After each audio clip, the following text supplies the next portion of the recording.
और ये एकता और उठे हुए हाथ हमें दिखाते हैं कि आने वाला समय भाईचारा और एकता बढ़ाने वाले लोगों का होगा। माननीय जयंत चौधरी जी।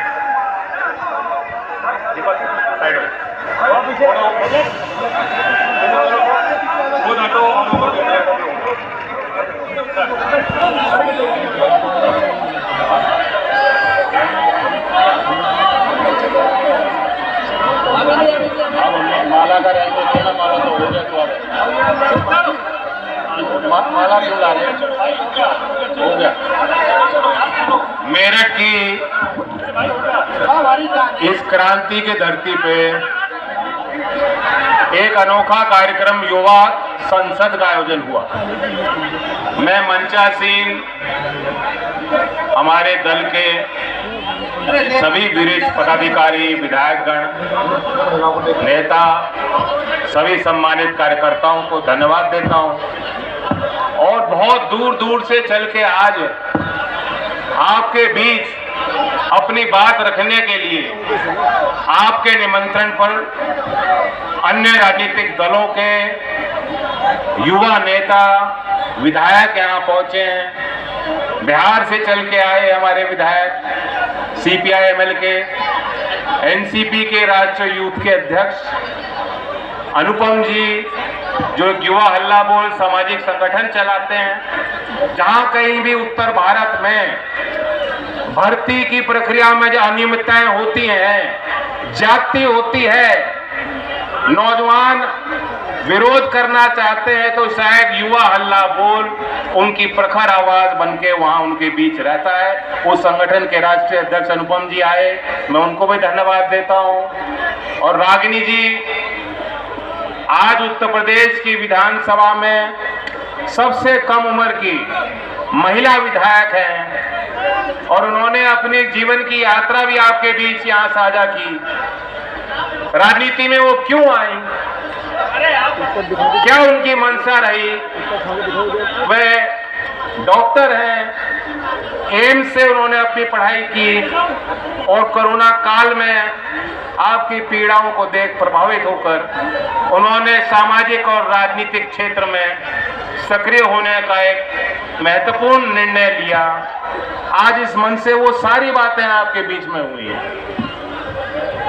मैं RJD के बिहार से चल के आए यूथ के अध्यक्ष का भी मैं धन्यवाद और अभिवादन करता हूं। मेरठ की धरती के लोग बहुत प्रोग्रेसिव विचार के लोग और नौजवान यहाँ के हैं। देश और दुनिया में हर कोने में आपको मिल जाएंगे। ऐसा कोई काम नहीं जो यहाँ के लोग किसान परिवार में पल रहे नौजवान ना कर रहे हों।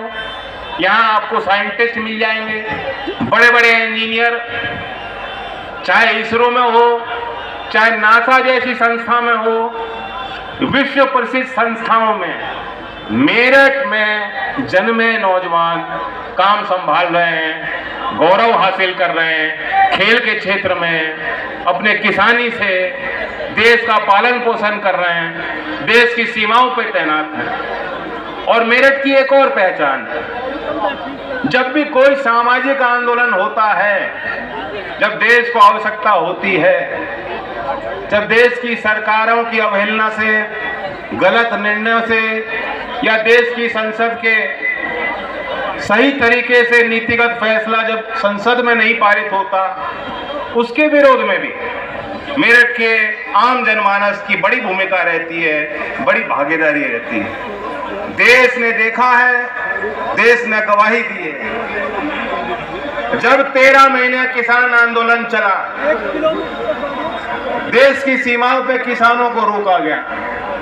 मेरठ के लोगों ने जब फैसला लिया और निर्णय लिया कि बढ़ चढ़कर अब हम और बर्दाश्त नहीं करेंगे, किसान आंदोलन में शामिल होंगे, तब जाके जो है मामला पलटा और सरकार पे दबाव बनाने में मेरठ की जनता, मेरठ के किसान, मेरठ के नौजवान कारगर और प्रभावी साबित हुए। तो मैं लाख बार वंदन करता हूं धरती का। मेरठ के लोग सब जगह मिल तो जाते हैं, लेकिन जहां भी हो, आज के इस कार्यक्रम के माध्यम से मेरठ के हमारे नौजवानों को एहसास हुआ होगा कि चौधरी चरण सिंह जी को मानने वाले लोग और चौधरी अजीत सिंह जी की इज्जत करने वाले लोग पूरे देश में मिल जाएंगे। बिहार राज्य का एक विशेष स्थान देश में है। हम ये मानते हैं, उत्तर प्रदेश के लोग ये मानते हैं, बिहार के हमारे भाई हैं कि जब भी देश में सामाजिक परिवर्तन होगा, क्रांति आएगी, सामाजिक न्याय की कोई बात करेगा तो शुरुआत बिहार से हो। और बिहार के सदन के विधायक उन्होंने यहाँ ओजस्वी भाषण दिया, विचार रखे। तेजस्वी यादव जी के अध्यक्ष जी यहाँ मौजूद हैं। हमने आपने देखा, वे तस्वीरें अभी भी मुझे याद हैं पिछले विधानसभा चुनाव में किस तरह से भाग भाग के रोजगार को एक मुद्दा, राजनीतिक मुद्दा बना करके एक सभा से भाग के आते थे, भाग के जाते थे, हेलीकॉप्टर से दूसरी सभा में जाके प्रचार करते थे। माननीय तेजस्वी यादव ने यह साबित किया कि आज ये देश का नौजवान और कुछ नहीं चाहता। वे अपने भविष्य को अपने कंधों के बल, अपनी मेहनत के बल अच्छा बनाना चाहता है, संवारना चाहता है। वो नौकरी देने वाले लोगों को आगे बढ़ाएगा, वे उसके सम्मान की बात करने वाले नेताओं को आगे बढ़ाएगा, वो उसके भागीदारी दिलाने वाले नेताओं को आगे बढ़ाएगा। तो बिहार ने वो करके दिखाया और आने वाले 2024 में भी हमें उम्मीदें हैं। जो इंडिया घटक दल का एक प्रयास है बिहार में, एक एक्सपेरिमेंट जो महागठबंधन के माध्यम से हुआ, राजनीतिक विश्लेषण करने वाले लोग ये जानते हैं कि यदि बिहार में महागठबंधन नहीं बनाया होता तो आज शायद देश में इंडिया के अलग अलग कोने से अलग अलग राजनीतिक पार्टियों को एक सूत्र में बांधने का प्रयास आज नहीं हो रहा। इस प्रयास को आगे बढ़ाना है तो मेरठ की जनता की उसमें बड़ी भूमिका होगी। इसलिए हमने युवा संसद का एक कार्यक्रम रखा। मैं चंदन चौहान जी को, सहयोगी हमारे राजीव बालियान जी, छात्र संगठन के अध्यक्ष और युवा छात्र पार्टी की इकाई के सभी कार्यकर्ताओं को धन्यवाद देता हूं। जब देश के पार्लियामेंट में आप 150-150 सांसदों को बाहर करके जबरन बिल पास कर सकते हो। अभी आपने देखा ट्रक ड्राइवर हड़ताल पर चले गए, देश भर में लोगों का आवागमन प्रभावित हुआ, देश की अर्थव्यवस्था को भी नुकसान हुआ। क्यों हुआ? उन्होंने ये कहा कि आपने इतना कड़ा कानून बना दिया, हमें तो मालूम ही नहीं पड़ता, और कल को जो भीड़ के आगे, भीड़ तंत्र के आगे हमें मारा जाएगा तो कौन हमारा बचाव करेगा? उनकी बातों में भी दम है। कड़े कानून का पक्षधर मैं भी हूं और ये साबित करता है कि अगर वो कानून एक संवाद के बाद, एक अध्ययन के बाद, गहरा अध्ययन होता, विचार होता, जो कानून को समझते हैं, हर क्षेत्र के लोग कानून से प्रभावित होते हैं, उनकी राय ली जाती और उसके बाद मशवरा के बाद कानून बनता तो एक सार्थक और प्रभावी कानून होता। लेकिन सारे सांसदों को बाहर करके, क्योंकि तानाशाही चाहते हैं, ये अपने इनके दिल में तानाशाही है, लोकशाही को नहीं समझते हैं लोग। लोकशाही में जनता की आवाज यूं दबाने वाली सरकारें हमने कभी देश में नहीं देखी। जब 150 सांसदों को बाहर करके कानून बनाओगे और इस तरह से जबरन उनको लागू कराओगे तो इस तरह का विरोध भी होगा। और जब संसद में सकारात्मक चर्चा नहीं हो पा रही, जैसा कि अनुपम जी ने बताया, ये देश की आबादी का औसत आयु कितनी है जानते हैं? उन्होंने तो 27-28 साल बोली, 27 और 28 साल की बात उन्होंने कही, लेकिन जो आंकड़े हैं जो मैंने पढ़ा है वो 29 साल। हम तो सेंसस के आधार पर बोलेंगे, जो सेंसस होगा तब पता लगेगा। पिछले सेंसस में और आंकड़ों के हिसाब से देश की आबादी की औसत आयु 29 वर्ष है, लेकिन विधान पालिकाओं में वही औसतन आयु 60 के करीब चली जाती है। तो जो सवाल इस संसद के माध्यम से उठाना चाहते थे, ये युवाओं का कार्यक्रम है, युवाओं के द्वारा संचालित कार्यक्रम है। हमारी पार्टी ने पहली बार इस कार्यक्रम का आयोजन किया और हमारे बड़े बड़े नेता पीछे रहे और आगे उन्होंने नौजवानों को करके कार्यक्रम को संचालन कराया। क्यों कराया? क्योंकि हम सबको एहसास होना चाहिए। ये जो लोग बोलते हैं कि जी देश में कोई विकल्प नहीं है, मोदी जी हैं, उनके सामने कोई है नहीं, 140 करोड़ देश में और कोई नेता नहीं है, ये देश में नाली का निर्माण होगा तो मोदी जी मुस्कुराते दिखाई देंगे, देश में पंचायत घर का निर्माण होगा तो थैंक यू मोदी जी बोला जाएगा, आप टीका लगा हुआ यहाँ और सर्टिफिकेट दिया जाएगा, उसमें भी उनकी तस्वीर लगाई जाएगी।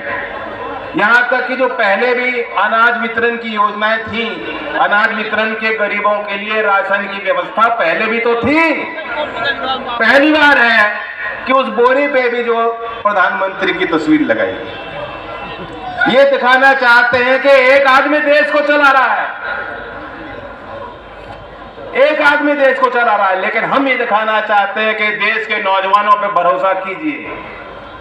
जो 29 वर्ष देश की आयु है, उन नौजवानों को सामाजिक क्षेत्र में, राजनीतिक क्षेत्र में यदि सारी पार्टियां मिलकर भागीदारी देंगी तो 140 करोड़ की आबादी के देश में मोदी जी को तो बहुत पीछे छोड़ देंगे। मेरठ में इतने काबिल युवा हैं, प्रधानमंत्री और विधायक और सांसद बनने लायक नौजवान यहाँ है। और एक नई लीडरशिप, एक नया संकल्प और एक नया नेतृत्व देश के लिए हमें तैयार करना होगा। मैं देख रहा हूं यहाँ पगड़ी और टोपी पहनने वाले भी हमारे पुराने वर्कर, उन्होंने वो जमाना भी देखा, महिला बैठी हैं, जब वोटिंग का टाइम होता था तो टोली बना के गांव की महिलाएं ट्रैक्टर ट्रॉली पे पीछे बैठ के पैदल चल के गीत गाते गाते लोकतंत्र के उस पर्व में शामिल होती थी। उस समय कोई बड़ा प्रचार तंत्र लोकदल के साथ नहीं होता। चौधरी चरण सिंह जी की वकालत करने के लिए कोई पैसे वाला व्यक्ति, कोई मीडिया चैनल, कोई उद्योगपति कभी कुछ नहीं कहता था, लेकिन ये आपका तंत्र, कार्यकर्ताओं की मेहनत बेहद प्रभावशाली होती है। तो इसलिए हमारा मुकाबला बड़े ताकतवर लोगों से है। देश भर में आप देख रहे हैं बीजेपी अपने आप को सशक्त कर रही है, वो अपने आप को मजबूत कर रहे हैं। हम तो यहाँ ठंड में ठिठुर रहे हैं, मोदी जी बीच का आनंद ले रहे हैं। और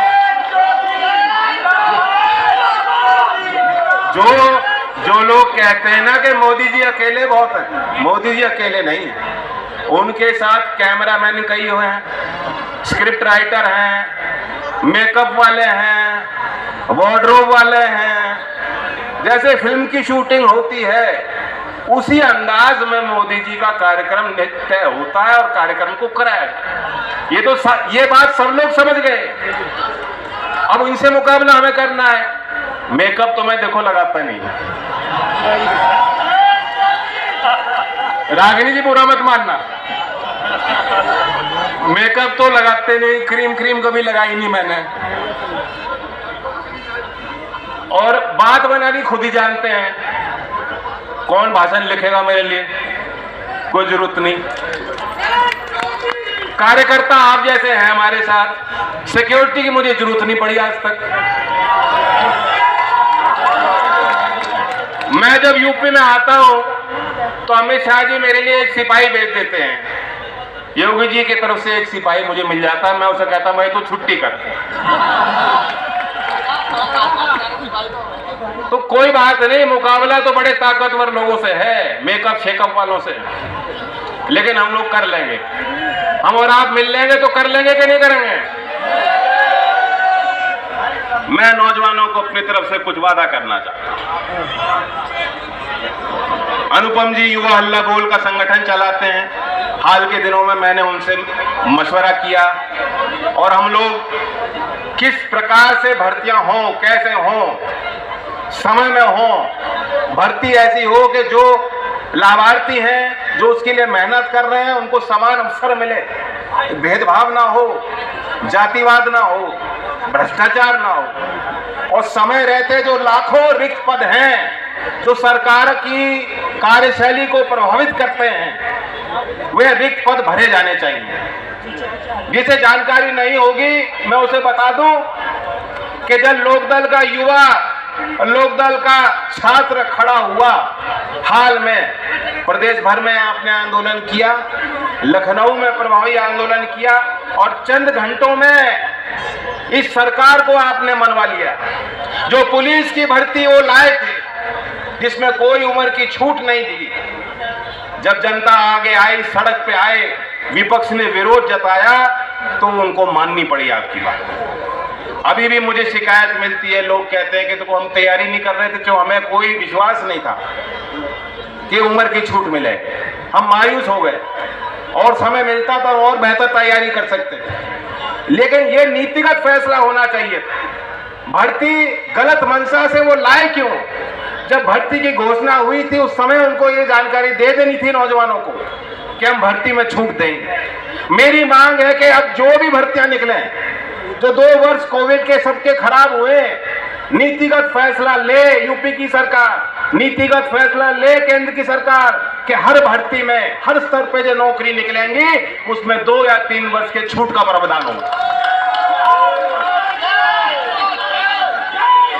जो भी यूपीएससी है, जो भी प्राधिकरण जो भर्ती की प्रक्रिया को देख रेख में उस प्राधिकरण से काम होता है, हमारी मांग है कि हर साल के शुरुआत में कैलेंडर निकलना चाहिए, निश्चित तिथियां होनी चाहिए कि किस किस तारीख में कैसे कैसे भर्ती निकलेंगी, कितनी निकलेंगी, किस हिसाब से पूरी की जाए।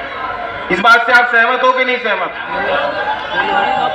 मैं कुछ शब्द उत्तर प्रदेश में मुख्यमंत्री के आवास के कुछ कदम दूर बैठे, देश की राजधानी में, प्रदेश की विधानसभा में उससे कुछ कदम दूर बैठे, लखनऊ में बीजेपी के कार्यालय से कुछ ही कदम दूर बैठे 69,000 शिक्षक भर्ती में जो पिछड़े और अनुसूचित जात के हमारे लाभार्थी जो उसमें प्रार्थी थे, जिन्होंने आवेदन किया, उनके खिलाफ जो जाति हो रही है, लगातार सैकड़ों दिन से वो लोग वहां बैठे हैं। मैं भी उनके बीच गया हूं, वो भूख हड़ताल करने को मजबूर हुए हैं, लेकिन कुछ कदम का फासला है। मैं आज इस मंच से प्रार्थना करता हूं कि योगी जी अपने घर से बाहर निकलिए, अपने किसी नेता को उनके पास भेजिए, अधिकारी को उनके पास भेजिए, उनकी बात की पूरी सुनवाई कीजिए। उनके प्रतिनिधि यहाँ आए भी हैं, बहुत दूर से चल के आए हैं। ये अकेली आपकी लड़ाई नहीं है, ये प्रदेश के हर नौजवान की लड़ाई है। आज जो आपके साथ हो रहा है, वो कल जो आज नौजवान सोच रहा है कि मेरी लड़ाई नहीं, उसे बता देना चाहता हूं कल आपके साथ भी यही होगा। तो यही मौका है, हम आपके साथ पूरी तरह से हैं। बिहार में हमने देखा जब शिक्षक भर्ती हुई तो यूपी के छात्रों ने वहां आवेदन किया। जो योगी जी कहते हैं कि हमने करोड़ों को नौकरी देनी है और करोड़ों को दे दी, अगर ऐसे ही हालात अच्छे होते यूपी के तो यूपी के लोग जाके बिहार में आवेदन नहीं कर रहे होते नौकरियों के लिए। मजबूरी में लोग कर रहे हैं, घर से छोड़ के इतना दूर कोई नौजवान नहीं जाना चाहता। मैं तो यहाँ की मानसिकता जानता हूँ। मेरठ में किसी सरकारी कर्मचारी का तबादला बिजनौर हो जाएगा तो सबसे पहले मेरे पास आएगा, कहेगा भाई साहब तबादला करा दो, बहुत दूर चला गया, मैं मेरठ में ही रहना चाहता हूँ। यही मानसिकता है हमारे लोगों की। अब मजबूरी में जा रहे हैं बिहार, वो भी हमारा अपने लोग हैं बिहार में, प्रेम भाव है, भाईचारा है, लेकिन वो एक प्रतीक है कि आर्थिक तंगी के दौर से आम लोग गुजर रहे हैं। यहाँ तक कि यही मेरठ की धरती के मवाना क्षेत्र के किसान ने आत्महत्या कर ली। अधिकारी उनकी सुनवाई नहीं कर रहे थे, बहुत मजबूर होकर उन्होंने फैसला लिया। उस परिवार के प्रति मैं अपनी संवेदना व्यक्त करता हूँ। लूनी क्षेत्र से भी इस तरह की घटना सामने आई है कि अधिकारी की शिकायत, अपनी फरियाद लेके लोग पहुंचते हैं और उनकी सुनवाई नहीं होती और फिर मजबूरी में गलत फैसला लोग लेते हैं। तो न्याय नहीं हो रहा लोगों के साथ। जो 4 मुख्य स्तंभ आज की बैठक में ये प्रस्ताव रखे गए हैं, मैं भी अपना समर्थन देता हूं। न्याय, स्वतंत्रता, समता और समरसता ये भारतीय समाज के मूल आधार हैं, ये हमारे संवैधानिक मूल्य हैं। चौधरी अजीत सिंह जी ने उस समय किसानों की बात रखी थी, जब मुझे याद है मथुरा में एक बड़ा आंदोलन हुआ, वहाँ होडल की मंडी में छाता क्षेत्र के किसान अपने फसल को ले जाना चाहते थे और बिकवारी करना चाहते थे। उसी तरह से यहाँ आप देखते हैं कि जो हमारा लगा क्षेत्र है, धान की बिकवारी भी किसान वहाँ करते हैं। तो उसी प्रकार से किसान अपनी फसल को ले जा रहे थे, हरियाणा की सरकार ने उस पर रोक लगाई। चौधरी अजीत सिंह जी उस आंदोलन में शामिल हुए और ट्रैक्टरों के काफिले को लेके वहां चले गए। वो उन्होंने इसलिए किया था कि कोई संवैधानिक तौर पे कोई रोक नहीं लगाई जा सकती। उस वाले स्टेज पे देखते थे। आज जो अखंडता की बात करते हैं, वन नेशन वन इलेक्शन की बात करते हैं, वन नेशन वन मार्केट की बात करते हैं, उस समय उनको याद रखना चाहिए कि चौधरी अजीत सिंह जी ने किसानों को एक राज्य से दूसरे राज्य में अपनी फसल ले जाकर बेचने पर जो प्रतिबंध लगते थे उसे हटाने की बात कही। और आज हम देखते हैं कई राज्यों में, क्योंकि ये बिंदु लिखा हुआ है हमारे इसमें, कई राज्यों में हरियाणा सरकार ने एक फैसला लिया था कि हरियाणा में हम 75% नौकरियां लोकल को ही देंगे। यह संवैधानिक है। और ये फैसले जब कोर्ट में जाते हैं तो कोर्ट भी क्योंकि जानती है, कोर्ट में भी उनको समर्थन नहीं मिलता। तो नौजवानों से मेरी अपील है, ये लुभाने वाली बात, मीठी मीठी बात लोग करते हैं। अब मेरठ में भी आके कोई कह सकता है कि मेरठ में जितने उद्योग लग रहे हैं मेरठ के लड़कों को नौकरी मिलेगी, नोएडा में भी मांग उठ सकती है। लेकिन यूपी का आदमी तो देश भर में है, यूपी का आदमी कितना हरियाणा में जा रहा है।